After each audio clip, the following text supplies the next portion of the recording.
नमस्कार दोस्तों, आपका अपने आपके इस YouTube चैनल पर स्वागत है।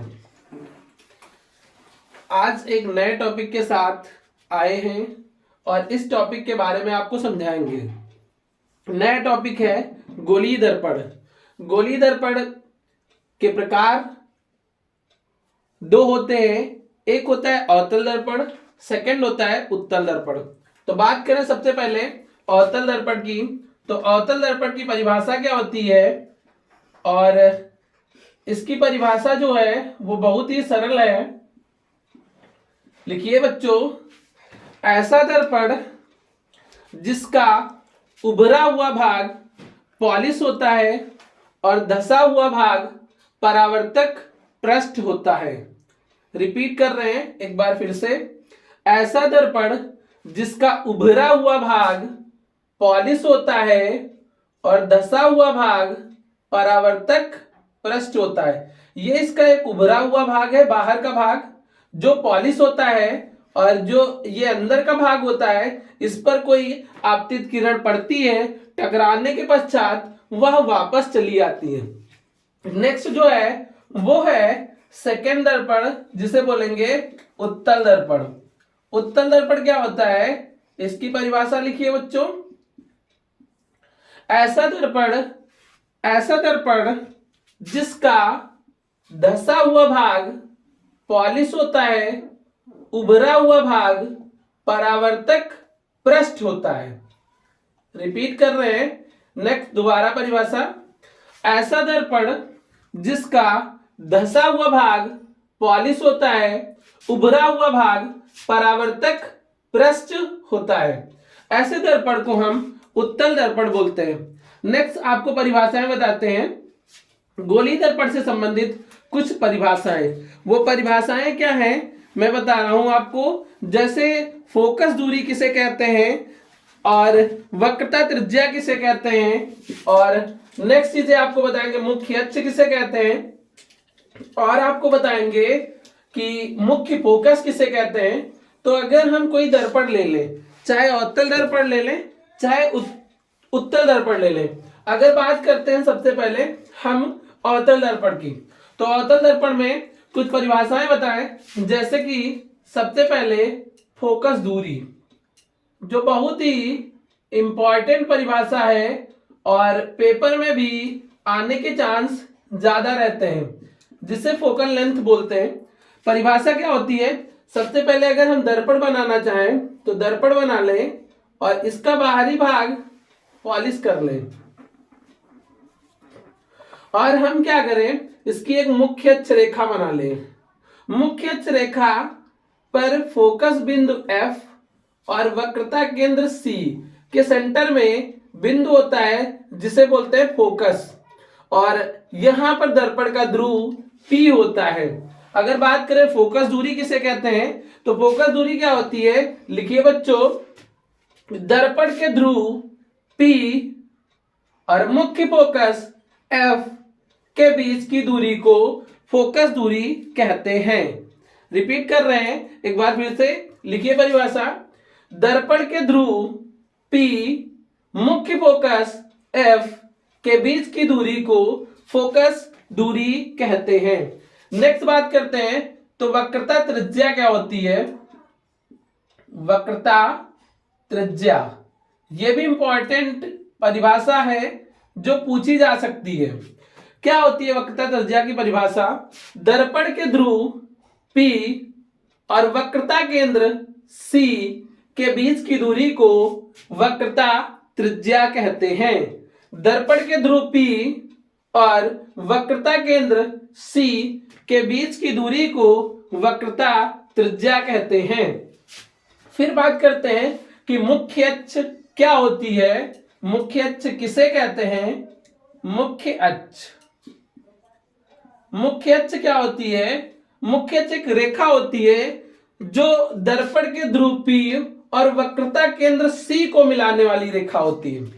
मुख्य अक्ष किसे कहेंगे, दर्पण के ध्रुव P और वक्रता केंद्र C को मिलाने वाली रेखा मुख्य अक्ष रेखा कहलाती है। नेक्स्ट बात करते हैं मुख्य फोकस किसे कहते हैं। ये भी इंपॉर्टेंट टॉपिक है, ये भी पूछा जा सकता है कि मुख्य फोकस किसे कहते हैं। तो क्या होता है मुख्य फोकस? जब आपतित किरणें दर्पण से टकराती हैं, टकराने के पश्चात वो जिस बिंदु से होकर जाती हैं, अर्थात जाती हुई प्रतीत होती हैं, उसे हम मुख्य फोकस कहते हैं।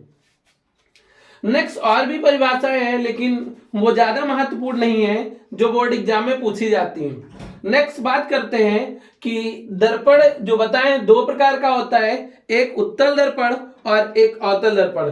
तो आपको सिखाएंगे कि अवतल दर्पण द्वारा प्रतिबिंब का बनना। इसकी 6 कंडीशन है, 6 कंडीशन इंपॉर्टेंट है, उनसे एक कंडीशन बोर्ड एग्जाम में हर बार पूछी जाती है।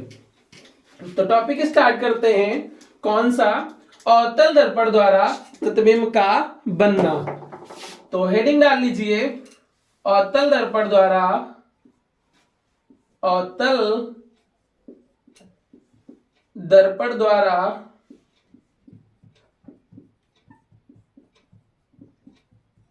प्रतिबिंब का बनना।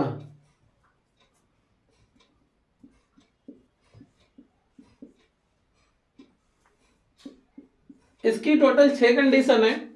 पहली कंडीशन है जब वस्तु अनंत पर रखी होगी, जब वस्तु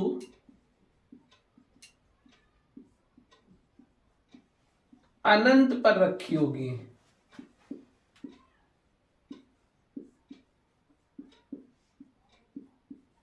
नेक्स्ट जो कंडीशन है वो कंडीशन नंबर 2, जब वस्तु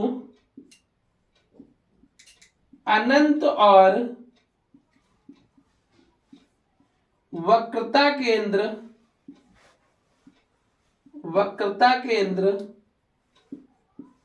C के बीच में रखी होगी।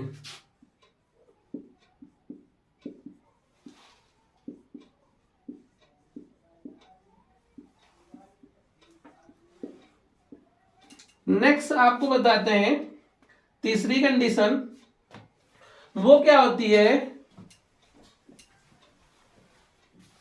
जब वस्तु वक्रता केंद्र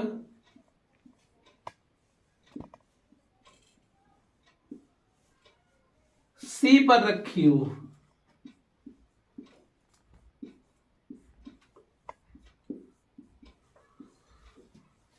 सबसे पहले बताएंगे जब वस्तु अनंत पर रखी हो। तो हम दर्पण ले लें।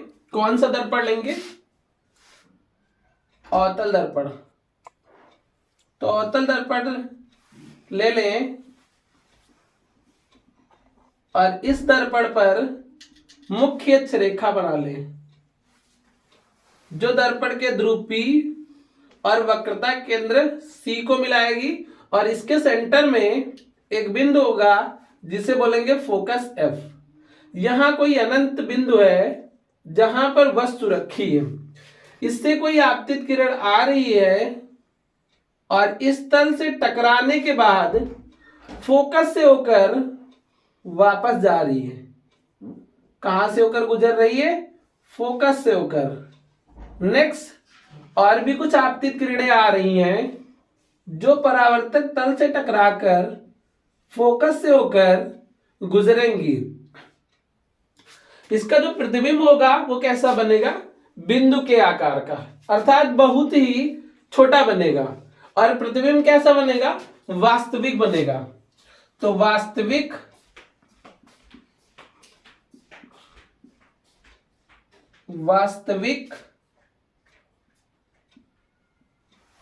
वस्तु से उल्टा बिंदु के आकार का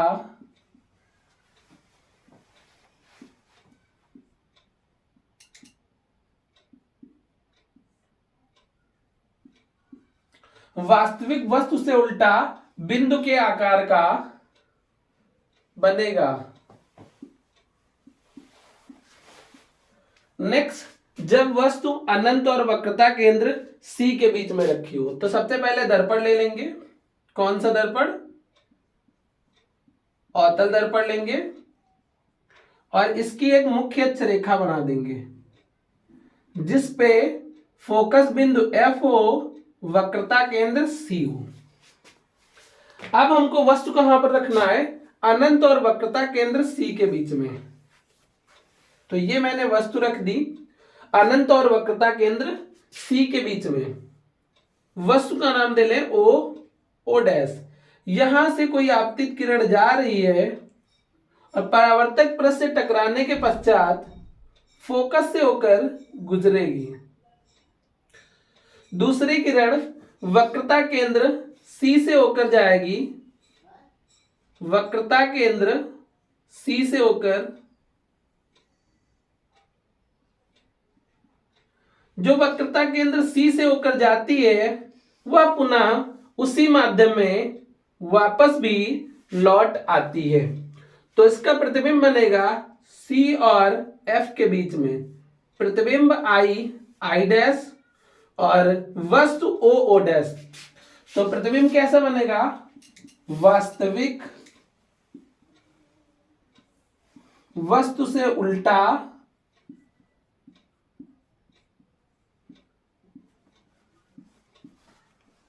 वस्तु से छोटा, वस्तु से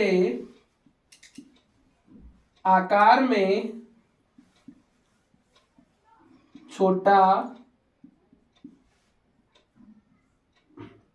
वास्तविक वस्तु से उल्टा, वस्तु से आकार में छोटा और प्रतिबिंब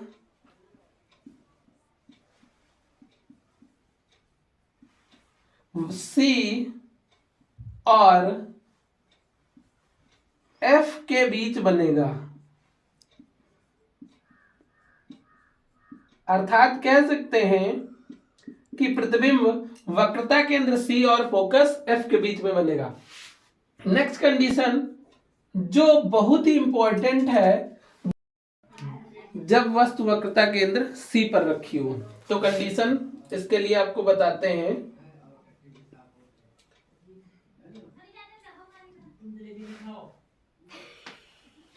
देखिए क्या है, ये दर्पण बना दिए। कौन सा दर्पण है? अवतल दर्पण। ये इसकी मुख्य अक्ष रेखा है। दर्पण का ध्रुव P और फोकस F, वक्रता केंद्र C। वक्रता केंद्र C पर कोई वस्तु रखी है। वस्तु का नाम O, O डैश देंगे और इसकी कोई आपतित किरण परावर्तक पृष्ठ से टकराएगी और फोकस से होकर गुजर जाएगी। दूसरी एक और किरण जा रही है फोकस से होकर और ये आके मिल रही है वक्रता केंद्र सी के सामने। वक्रता केंद्र सी के सामने प्रतिबिंब बनेगा आई, आई डैश और ये वक्रता केंद्र सी है। प्रतिबिंब कैसा बनेगा? वास्तविक बनेगा। वास्तविक वस्तु से उल्टा और वस्तु के बराबर बनेगा। वक्रता केंद्र और वक्रता केंद्र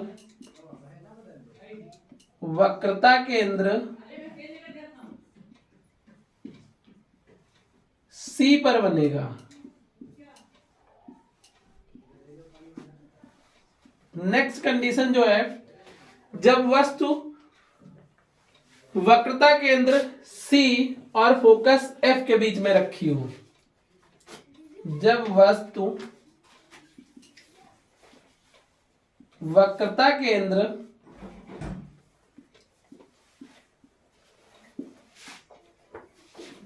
सी और फोकस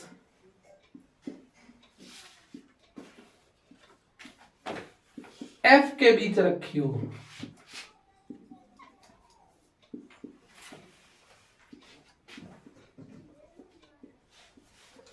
फिर इसके बाद नेक्स्ट जो कंडीशन है वो है जब वस्तु फोकस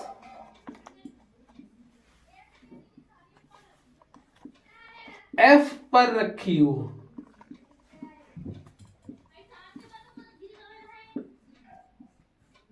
नेक्स्ट जो है अगली कंडीशन, जब वस्तु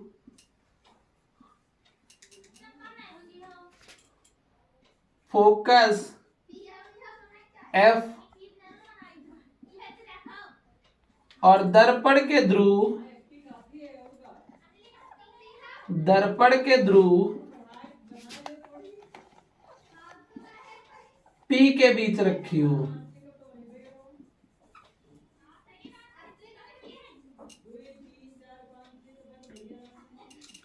आप देखिए अगली कंडीशन बताते हैं, जब वस्तु वक्रता केंद्र C और दर्पण फोकस F के बीच रखी हो।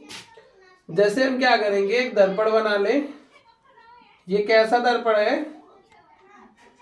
अवतल दर्पण। कैसा दर्पण है? अवतल दर्पण। और इसकी मुख्य अक्ष रेखा खींच लें। ये मुख्य अक्ष रेखा है और ये दर्पण का ध्रुव P हो जाएगा, फोकस F हो जाएगा, वक्रता केंद्र C हो जाएगा। वस्तु कहाँ रखनी है? वक्रता केंद्र C और F के बीच में। ये वस्तु रखी और इसकी ये आपतित किरण इससे टकराएगी। टकराने के पश्चात ये फोकस से होकर गुजरेगी। कहां से होकर? फोकस से होकर। जो अगली नेक्स्ट किरण होगी वो भी कहां से होकर जाएगी? वो फोकस F से होकर जाएगी और F से होकर जाने के पश्चात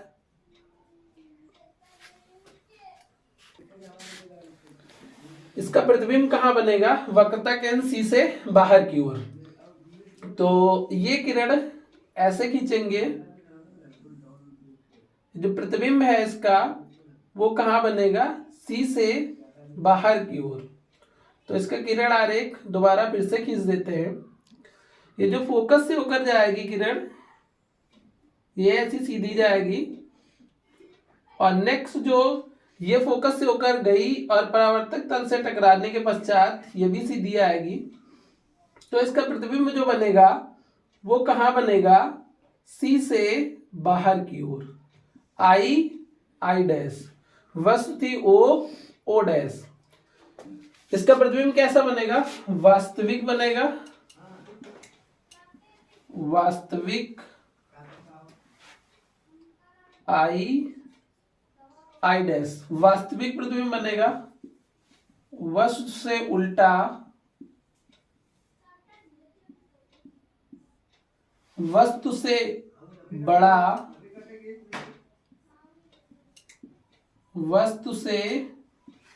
बड़ा वक्रता केंद्र C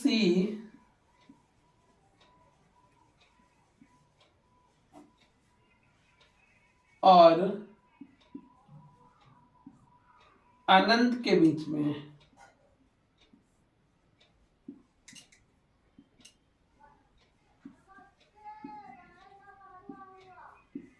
में बनेगा। नेक्स्ट, जब वस्तु फोकस F पर रखी हो, ये दर्पण ले लें,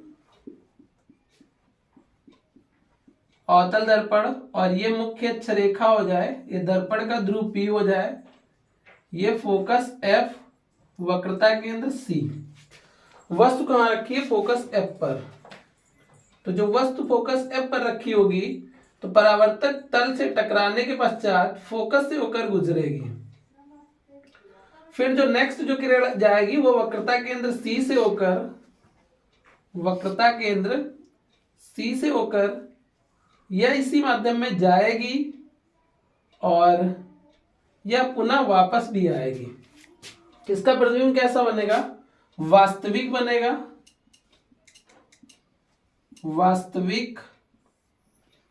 वस्तु से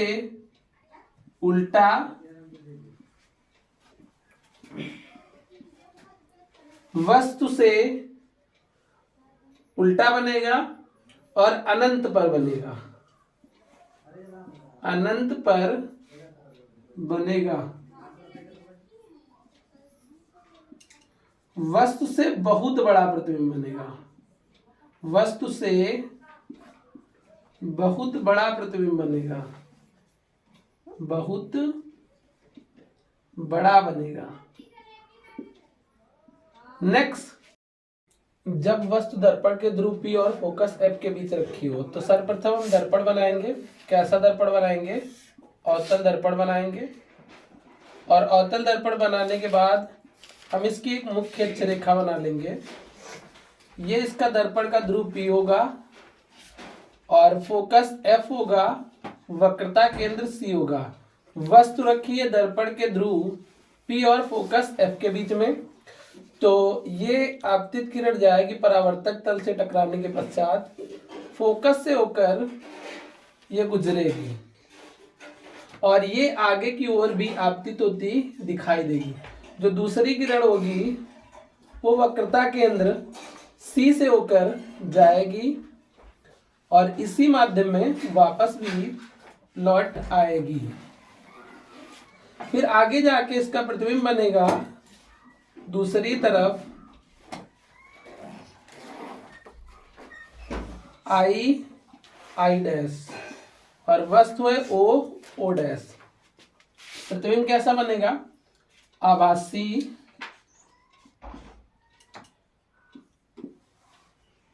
सीधा